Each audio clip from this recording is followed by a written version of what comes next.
Hi, my name is Nathan Koop, and with an average of 91 gun deaths in the U.S. per day, and more people injured than killed per day, I think the most important problem for our new president-elect to address is the topic of gun control.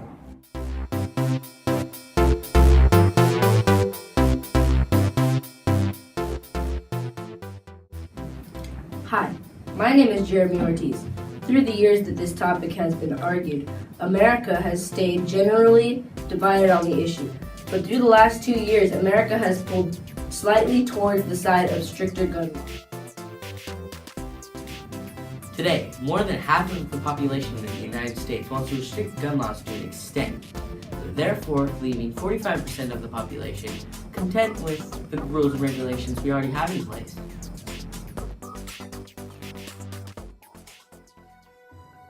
Tremendous regulations already. A lot of people don't even realize we have tremendous regulations and people aren't abiding by. Government does a terrible job of enforcing them, but we already have tremendous regulations. Now, if you look at my opponents, they're very weak on the Second Amendment. I'm very, very strong, as you know. Well, I think it's important to be focused on what we can do together, and that's why I do support comprehensive background checks and to close the gun show loophole and the online loophole and what's called the Charleston loophole, and to prevent people who are on the no-fly list from getting guns. And in fact, what I am proposing is supported by a great majority of the American people and a significant majority of gun owners. Could one of those propositions possibly be our answers? America was a late-founded country. Many ideas incorporated into our own society were those of other civilizations. So let's take a look to our peers for possible answers.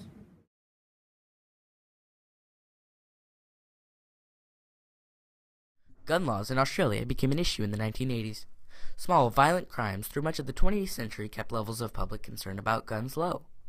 In the last 20 years or so, following several high-profile killing sprees and a media campaign encouraging people to make a stand against guns, the Australian government coordinated more restrictive firearm laws. Gun laws were largely aligned in 1996 by the National Firearms Agreement. Australia has very little flaws in their gun system. Next, the United Kingdom. The United Kingdom has the smallest homicide rate of all the modern-day governments.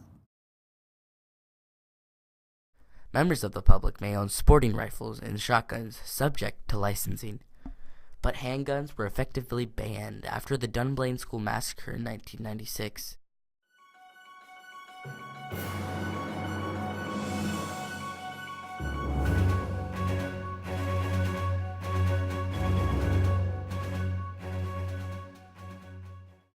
Taking away all guns would help prevent some accidental shootings and some suicides. Now this would be great, but this does not help solve the problem at hand. I think where our new president-elect should focus is the enormous amount of gun suicides and mental illness involved with many incidents. But sadly, very little can be done to prevent these suicides, which take up about 2/3 of all gun deaths in America per year.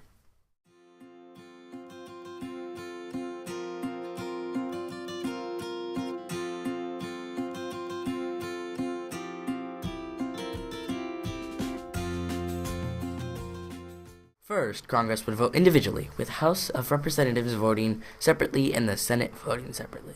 Then, there would need to be at least 2/3 in favor of the abolishment from each group.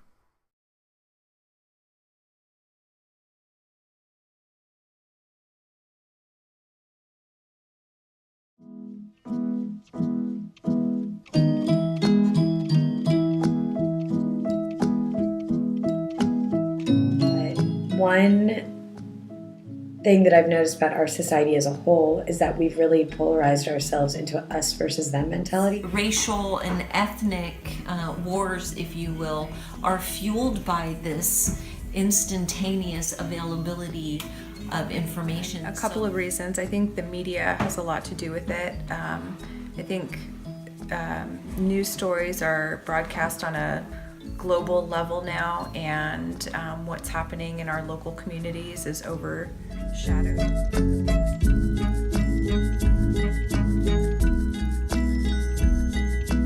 I believe that they should monitor people a lot better than they do. Illegal gangsters and stuff are still going to be able to get guns no matter what. I don't think the right to bear arms has anything to do with this at any point at all.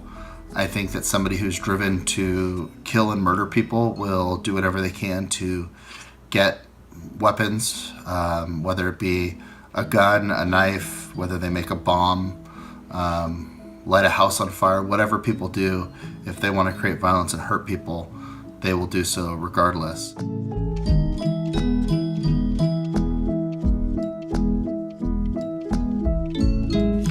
No. I believe that a law-abiding citizen shouldn't have to disclose everything they have or be restricted on buying bullets. If they're buying too much bullets or bad guns, you can always tell because it'll be on record. And if they're not, there's going to be guns out there that they're going to get hold of anyway. I would, for background check purposes, but not to infringe on the rights of gun owners.